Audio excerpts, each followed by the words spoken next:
سلامتی ہے، سلامتی ان آنکھوں پہ جو ہدایت پہ نظریں جمائے بیٹھی ہیں، ان کانوں پہ جو ذکر خیر کے منتظر رہتے ہیں، اور ان قدموں پہ جو ہدایت کی راہ پہ گامزن ہیں۔ السلام علیکم ورحمۃ اللہ وبرکاتہ۔ جی علی بھی آخری سوال ہے کہ قرآن حکیم میں سورۃ الکہف میں جن اصحاب الکہف کا ذکر ملتا ہے، یہ لوگ کس زمانے سے تعلق رکھتے تھے؟ کیا یہ انبیاء کرام علیہ السلام تھے یا ان کے صحابہ کرام علیہ رضوان تھے؟ پلیز ان کے واقعے کی تفصیل بھی بیان کر دیں۔ اصحاب الکہف جو ہے نا، یہ انسانی ہسٹری میں یونیک پرسنالٹیز ہیں۔ پیغمبر بھی نہیں تھے، پیغمبر کے اصحاب بھی نہیں تھے، اور پیغمبر کے تابعین بھی شاید نہ ہوں، تبع تابعین میں سے ہوں، حضرت عیسیٰ علیہ نبینا علیہ السلام کے۔ لیکن اللہ نے ان کے ساتھ وہ معجزہ کیا جو کسی پیغمبر کے ساتھ بھی نہیں کیا۔ سورۃ البقرہ میں حضرت عزیر کا نام تو نہیں آیا، وہ تورات میں ملتا ہے، لیکن اتنا ہے کہ پیغمبر، وقت کے پیغمبر کو اللہ تعالیٰ نے 100 سال کے لیے سلا دیا، لیکن اصحاب الکہف کو اللہ تعالیٰ نے 300 سال کے لیے سلایا، عیسوی اعتبار سے یعنی سولر کیلنڈر کے اعتبار سے، اور لیونر کیلنڈر کے اعتبار سے 309 سال، جو قرآن میں سورۃ الکہف میں آتا ہے۔ سورت نمبر 18 ہے قرآن پاک میں، پارہ نمبر 15 میں پہلی 26 آیات پڑھ لیں تو سورۃ الکہف میں آپ کو اصحاب الکہف کا پورا واقعہ پتہ چل جائے گا۔ اور یہ کرسچن ٹریڈیشن میں بھی 7 سلیپرز کے نام سے مشہور تھے، 7 یعنی اللہ کے نیک بندے سونے والے، اور 8واں ان کا کتا تھا۔ کرسچنز بھی ان کو اولیاء اللہ کے طور پر مانتے تھے۔ یہ سمجھ لیں حضرت عیسیٰ کے تبع تابعین میں سے ہے۔ حضرت عیسیٰ علیہ السلام کے رفع سماوی یعنی دنیا سے اٹھائے جانے کے آلموسٹ آپ سمجھ لیں 100 سال بعد کا یہ واقعہ ہے، 146 عیسوی کا۔ آج چل رہا ہے 2019 عیسوی، 14 نومبر۔ قرآن حکیم میں اللہ تعالیٰ فرماتا ہے چند نوجوان تھے، بوڑھی ہڈیاں نہیں بات قبول کرتی، چند نوجوان۔ اذ اول فتیۃ الی الکہف فقالوا ربنا آتنا من لدنک رحمۃ وہیئ لنا من امرنا رشدا۔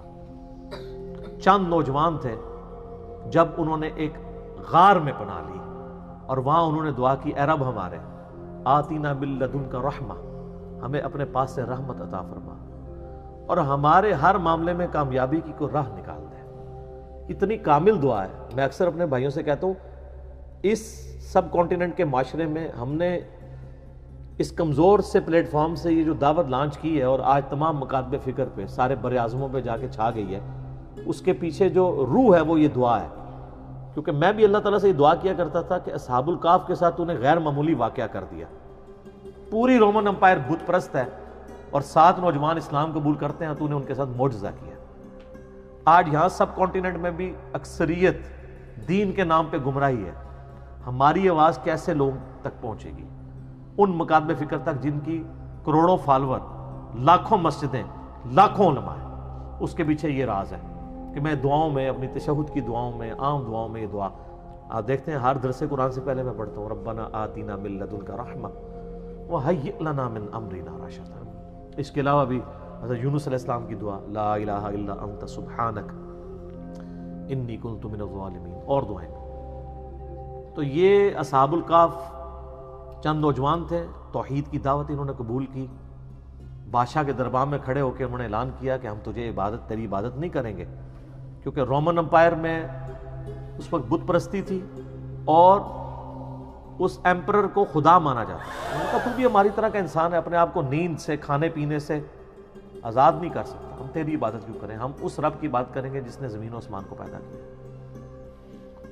پھر پرسیکیوشن شروع ہوگی۔ اچھا ہے یہ ایلیٹ کلاس سے تھے، شاہی فیملی سے تعلق رکھنے والے، یعنی یہ لوگ تھے۔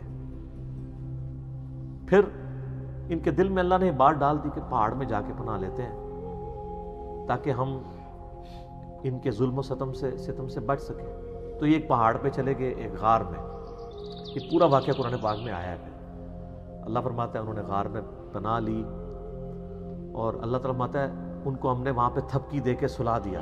ہائے ہائے ہائے، اللہ نے کہا میں نے تھپکی دی ان کو، ان کے کانوں پہ تھپکی دی، سو گئے۔ اچھا یہ جو آیات ہے نا، جس کو رات کو نیند نہ آتی ہے وہ لوگوں کا تجربہ ہے، یہ والی آیات رات کو پڑھ کے سوئیں نا، تھپکی والی تو نیند آ جاتی ہے، ظاہر تجربے سے ہے نا۔ کئی صحابہ کرام نے قرآن میں کئی وظائف ڈسکور کیے ہیں، میرا مسلم شریف میں حدیث بھی ہے کہ نبی علیہ السلام نے فرمایا زمانہ جاہلیت کے بھی اگر ہیں اس طریقے کے دم مجھ پہ پیش کرو، اگر شرک نہیں تو کرتے رہو، تو اس سے تو بدرجہ اولا قرآن میں سے کسی نے کوئی چیز ڈسکور کر لی، ٹھیک ہے۔ تو اللہ تعالیٰ فرماتا ہے ہم ان کی کروٹیں بھی بدلا دیتے تھے، بیڈ سول نہ ان کو ہو جائے، کروٹ بھی اللہ خود بدلاتا تھا۔ ظاہر ہے ایک جگہ لیٹے رہیں گے تو، حالانکہ یہ بھی معجزہ ہو سکتا تھا کہ لیٹے رہیں اور کچھ بھی نہ ہو، لیکن فزیکل فینومینا بھی ساتھ ساتھ چل رہے ہیں۔ اور اللہ نے فرمایا اس غار کا دہانہ ایسا تھا کہ ڈائریکٹ سورج کی روشنی نہیں آتی تھی، ٹیوب لائٹ آتی تھی، یعنی اس کا دہانہ آپ سمجھ لیں نارتھ کی طرف تھا، تو سورج یہاں سے ہوتا ہوا ادھر چلا جاتا تھا، انڈائریکٹ لائٹ آتی تھی، ڈائریکٹ لائٹ بھی نہیں آتی تھی، وہ سوئے رہے۔ اور اللہ تعالیٰ ماتا ہے 300 سال 309 سال تک، یعنی لیونر کیلنڈر کے مطابق، اور سولر کیلنڈر کے مطابق 300 سال بنتے ہیں، وہ سوئے رہے۔ اور فرمایا ان کا ایک کتا ہے جو اس غار کے دہانے پر ہے، اور اس کی اتنی ہیبت ہے کہ اگر کوئی یعنی غار کے دہانے پہ جائے بھی نا تو اس کتے سے وحشت کھا کے وہ بھاگ جائے، وہ حفاظت کے لیے اللہ تعالیٰ نے۔ اب وہ کتا بھی ایسا تھا کہ وہ ایک جگہ تھا، بس اس کو اللہ تعالیٰ نے ایسے ہی سلا دیا، لیکن اس کا روب ایسا تھا کہ کوئی اس غار کے قریب بھی نہیں جاتا تھا، اگر کوئی بولا بھٹکا وہاں پہ پہنچ بھی جائے، ورنہ تو جب تک سارے غار نہ جج کیے جائیں پتہ نہیں چل سکتا۔ اور پھر کافروں نے یہ کیا کہ ان کے ناموں کی تختیاں لکھ کے ان کے اوپر سزا جو تھی، وہ ایک تختی رقیم اسے کہا جاتا ہے، اصحاب الرقیم بھی انہیں کہا جاتا ہے عربی میں، اس غار کا منہ بند کر کے وہاں پہ رکھ دی۔ اللہ تعالیٰ نے ان کو سلا دیا، وقت کے ساتھ ساتھ شکست و ریخ ہونا شروع ہوا، وہاں سے راستہ کھل گیا۔ اور اللہ کا کرنا یہ ہوا کہ اسی دوران رومن امپائر کا جو کانسٹنٹائن II تھا نا 337 عیسوی میں، اس نے مرتے مرتے عیسائیت قبول کر لی۔ اب عیسائیت قبول کرنے کا مطلب یہ تھا کہ پوری رعایا نے عیسائیت قبول کر لی، پوری رومن امپائر کرسچن ہو گئی اس وقت مسلمان۔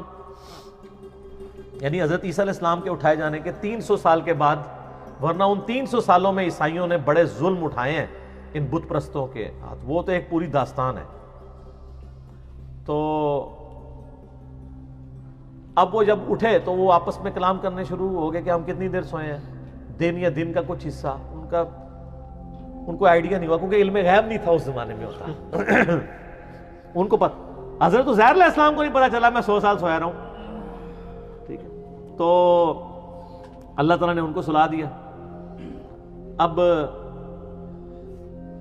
اٹھے تو انہوں نے خیر آپس میں کیا، پھر انہوں نے کہا چلے ایک بندے کو بھیجتے ہیں۔ اب جیسے اچھا 300 سال بھوک نہیں لگی، اٹھے تو بھوک لگ گئی، تقاضے شروع، وہ معجزانہ طور پہ سوئے ہوئے تھے، تو انہوں نے وہ اشرفیاں دے کے ایک بندے کو بھیجا اور کہا دیکھنا کوئی پاکیزہ مال لے کے آنا ہے، کوئی ہم تو حرام کا کوئی مال نہیں کھائیں گے۔ شریعت ساتھ ساتھ چل رہی ہے، اور وہ یہ سمجھ رہے ہیں کہ بادشاہ کا دور ہے، چھپ چھپا کے، ان کو تو پتہ ہی نہیں ہے کہ سر 300 سال گزر چکے ہیں، اور رومن امپائر جو ہے وہ ان کا دین وہی ہے جو ان کا دین ہو چکا ہے۔ اب وہاں جب پہنچے تو وہاں انہوں نے حالات بدلے ہوئے دیکھے، کسی دکان سے وہ خریداری کرنے لگے تو وہ جب اس نے پرانے زمانے کے سکے دیکھے، اس نے کہا لگتا ہے کہ اس بندے کے ہاتھ کو خزانہ لگ گیا، شور مچ گیا، اس کو پکڑ کے لے گئے۔ تو آہستہ آہستہ پھر ان کی حقیقت کھل گئی کہ یار یہ تو وہ لوگ ہیں، پتہ تھا ان کو کہ اس طرح 7 سلیپر کسی غار میں سوئے ہوئے ہیں، تو وہ تو پھر وہاں کے اولیاء اللہ ڈکلیئر ہو گئے۔ پھر اللہ تعالیٰ نے فرمایا کہ اس واقعے کے ذریعے ہم نے ان لوگوں کا ایمان بھی مضبوط کیا کہ اللہ تعالیٰ مرنے کے بعد زندہ کر سکتا ہے، کیونکہ اس حوالے سے کوسچنز شروع ہو گئے تھے، اللہ تعالیٰ مردوں کو کیسے اٹھائے گا۔ یہ بہت بڑا معجزہ تھا کہ 300 سال بعد اللہ تعالیٰ نے ان کو اٹھا لیا۔ اس کے بعد پھر صرف اتنا ہی ملتا ہے کہ لوگوں نے یعنی ارادہ کیے، بعض لوگوں نے کہا کہ اس پہ ہم مسجد بنائیں گے، یہ کریں گے، بعض نے کہا یہ کریں گے، بہرحال ان کی غالب اکثریت انہی کی تھی جنہوں نے اس پہ مسجد بنا لی، جس سے وہ مزارات پہ مسجد کا ثبوت بھی لیتے ہیں، اور اس پہ میں نے کلپ ریکارڈ کرا کے اس کا جواب بھی دیا۔ آج میں اس مزے کو تیکھا نہیں کرنا چاہتا، اس ٹاپک کو میں چھوڑتا ہوں۔ بال پھر انہوں نے کہا دعا کی، قرآن میں تو بس اتنا ہی ملتا ہے، اور اللہ تعالیٰ نے ان کی پھر وہاں سے روح نکال لی، فوت ہو گئے۔ لیکن وہ کرسچن ٹریڈیشن میں اولیاء اللہ کے طور پہ مشہور، ابھی بھی آپ دیکھیں قرآن کے تاریخی مقامات پہ لوگوں نے ویڈیوز بنائی ہوئی ہیں، وہ کبھی کسی غار کو ڈکلیئر کرتے ہیں، وہ اب کسی کو نہیں پتا وہ کون سا غار ہے۔ بعض لوگوں نے تو ان کی ہڈیاں بھی نکالی ہوئی ہیں کہ یہ جی ان کی ہڈیاں ہیں، اللہ کو پتہ ہے کدھر ہیں۔ یہ اللہ تعالیٰ کی طرف سے بہت بڑا معجزہ ہوا ان کے لیے، توحید والے تھے۔ لیکن اللہ تعالیٰ نے اس قصے کو بڑا لائٹلی بیان کیا ہے، اس حوالے سے اللہ نے کہا ام حسبت ان اصحاب الکہف والرقیم کانوا من آیاتنا عجبا، کیا تم یہ گمان کرتے ہو کہ یہ جو اصحاب کہف اور اصحاب رقیم تھے یہ ہماری قدرت کی کوئی عجیب نشانی ہے؟ کوئی عجیب نہیں ہے، اللہ تو اس سے بڑے بڑے کام کر رہا ہے۔ ہائے ہائے ہائے سر، اسی لیے میں کہتا ہوں کائنات میں ہونے والی ہر چیز معجزہ ہے، لیکن ہم ان معجزوں کے عادی ہو چکے ہیں۔ سر، انڈے سے چوزا نکلنا یہ اصحاب کہف کے 300 سال بعد اٹھنے سے بڑا معجزہ ہے۔ انڈے میں دور دور تک ہمیں کوئی چیز نظر نہیں آتی کہ اس سے اتنا خوبصورت چوزا نکلے، اس کی اتنی ایروفائل پیاری سٹرکچر ہو پروں کی، اس کے اندر گردہ ہو، دل ہو۔ یہ تو پھر میرا فیوریٹ ٹاپک ہے، گھنٹوں لگ جائیں گے، لیکن ہم اس معجزے کے عادی ہیں۔ ایک بے قدر بیج کا 6 ارب گنا بڑا درخت بن جانا یہ اصحاب کہف کے معجزے سے بڑا معجزہ ہے۔ یہ ہم سارے آبزرو کر رہے ہیں معجزات، لیکن ہم عادی ہو چکے ہیں۔ تو اللہ تعالیٰ نے اس کو ڈینائی کیا، اللہ نے کہا تم کیا سمجھتے ہو یہ بہت بڑا معجزہ ہے؟ تم نے یہ گمان کیا؟ ام حسبت ان اصحاب الکہف والرقیم کانوا من آیاتنا عجبا، کیا تم یہ گمان کرتے ہو یہ بڑے عجیب یعنی معجزات میں سے؟ اللہ تعالیٰ اس سے بڑے بڑے معجزات کر رہا ہے، ہر چیز اس کے قبضہ قدرت میں۔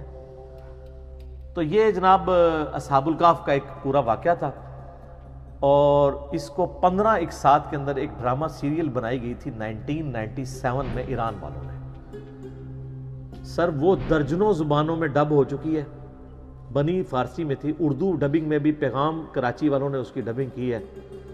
سر اشک بار آنکھوں سے دیکھنے والی وہ ڈرامہ سیریل ہے، پورا اصحاب کہف کا انہوں نے واقعہ فلمایا ہے، اور توحید کا خزانہ ہے سر وہ، جس طریقے سے انہوں نے توحید اس میں پریزنٹ کی ہے۔ یوٹیوب پہ اویلیبل ہے، آپ اصحاب کہف لکھیں، اردو ڈبنگ کے ساتھ بھی ہے، انگلش بھی، عربی ڈبنگ کے ساتھ بھی۔ کئی ایوارڈ دنیا کے اس کو مل چکے ہیں۔ 1997 میں بنائی گئی تھی، آج سے آلموسٹ 22 سال پہلے۔ آج بھی دیکھیں آپ جناب، آپ دل کرے گا کہ ایک دن میں اس کو ختم کر کے اٹھیں، جس طریقے سے انہوں نے اس کو فلمایا۔ تو یہ بڑی ایک ناانصافی تھی کہ میں اصحاب کہف کا ذکر کروں اور ایران والوں کی اس فلم کا ذکر نہ کروں، جو انہوں نے واقعی اس طرح فلمائی ہے کہ اس زمانے میں انہوں نے پہنچا دیا۔ آپ کو یعنی موٹیویشن ملے گی کہ یار یہ لوگ بھی تھے جنہوں نے اپنی زندگی اللہ کے لیے وقف کی، اللہ نے ان کو ہمیشہ کے لیے امر کر دیا۔ آج لوگ ان کا ذکر کرتے ہیں، قرآن قیامت تک پڑھا جائے گا، اور اللہ کے ان موحدین کا ذکر لوگ ہمیشہ کریں گے، ان کی مثالیں دیں گے کہ جناب ایسے نوجوان بھی ہوتے ہیں۔ اچھا، یہ تو واقعہ اللہ تعالیٰ نے بیان کیا تھا تاکہ لوگ توحید کی طرف رغبت کریں۔ ہم نے اس کو فضائل کا ذریعہ بنا لیا، وہ بھی ہے۔ صحیح مسلم میں حدیث ہے، جو سورہ کہف کی پہلی 10 آیات حفظ کر لے گا دجال کے فتنے سے بچ جائے گا۔ تو کبھی اس پہ غور کریں کہ دجال کے فتنے کا اس سے کیا تعلق ہے؟ اس لیے کہ اس کی جو 10ویں آیت ہے وہ اذ اول فتیۃ الی الکہف فقالوا ربنا آتنا من لدنک رحمۃ وہیئ لنا من امرنا رشدا۔ اللہ تعالیٰ نے جب کوئی کامیابی کی راہ نظر نہیں آتی تھی، اصحاب الکہف کے لیے کامیابی کی راہ نکال دی، تو دجال کے فتنے کے خلاف بھی جس کو یہ 10 آیات یاد ہوں گی اس کے لیے بھی کامیابی کی راہ نکل جائے گی۔ تو یہ یاد اسی کو ہوں گی جو روزانہ پڑھے، اسے وقتاً فوقتاً پڑھتے رہیں، خود بخود زبانی یاد ہو جائے۔ اسی طریقے سے صحیح حدیث ہے المستدرک للحاکم میں، جو جمعے والے دن سورۃ الکہف کی تلاوت کر لے، اگلے جمعے تک اس کے لیے ایک نور اللہ تعالیٰ کی طرف سے مقرر ہو جائے گا۔ اور صحیح بخاری میں حدیث ہے نا، وہ سورۃ الکہف ایک صحابی پڑھ رہے تھے تو ان کا گھوڑا جو ہے وہ بدک گیا تھا، فرشتے وہ سننے کے لیے آ گئے تھے۔ تو سورۃ الکہف کے فضائل اپنی جگہ ہیں، لیکن اس کے جو مضامین میں یہ اصحاب الکہف کا پہلی 26 آیات کے اندر جو ذکر ہے وہ توحید کے علم برداروں کے لیے ایک مشعل راہ ہے کہ اگر آپ تھوڑے ہی کیوں نہ ہو، اگر آپ سچائی کے لیے کھڑے ہیں، ٹروتھ لور ہے، تو اللہ تعالیٰ آپ کا ہاتھ تھام لے گا۔ دنیا میں نہ بھی تھامے، آخرت میں ہمیشہ کی کامیابیاں تو آپ کا مقدر ہوں گی انشاءاللہ تعالیٰ۔ اس لیے گھبرانا نہیں ہے، سچائی کے ساتھ کھڑے رہنا ہے اور کبھی پرواہ نہیں کرنی اس حوالے سے۔ تو اس کے ساتھ جو باقی سٹوریاں وہ جوڑ دیتے ہیں وہ ساری کی ساری غلط ہیں۔ تو ایک دفعہ میں ریکویسٹ کروں گا کہ سورۃ الکہف جو لوگ جوانی سے ابھی تک اس کو پڑھ رہے ہیں جمعے کے وظیفے کے طور پہ، ایک دفعہ ترجمہ بھی سر کھول کے پڑھ لو، اور آپ نے مزید مزہ لینا ہے تو میری جو 9 سالوں کے اندر قرآن کی تفسیر ریکارڈ ہوئی ہے اس میں سورہ کاف پہ تو میرا بہت لمبے لیکچرز ہیں، اس میں تو کئی ایک مضامین ہیں۔ ذوالقرنین بادشاہ کا واقعہ ہے، قصہ خضر و موسیٰ ہے، اس کے علاوہ اس کا جو مرکزی ٹاپک ہے وہ دنیا کی محبت کی مذمت ہے جو اصل چیز ہے، اور اس میں اللہ تعالیٰ نے کئی ایک واقعات بھی اس میں بیان کیے ہیں، مثالیں بھی بیان کی ہیں۔ تو سورۃ الکاف کو کبھی ترجمے سے بھی پڑھ کے دیکھیں کہ اس کے اندر کیا کچھ بیان ہوا ہے۔ ٹھیک ہے جی، اسی پہ کنکلوڈ کرتے ہیں، ٹھیک ہوگا جی۔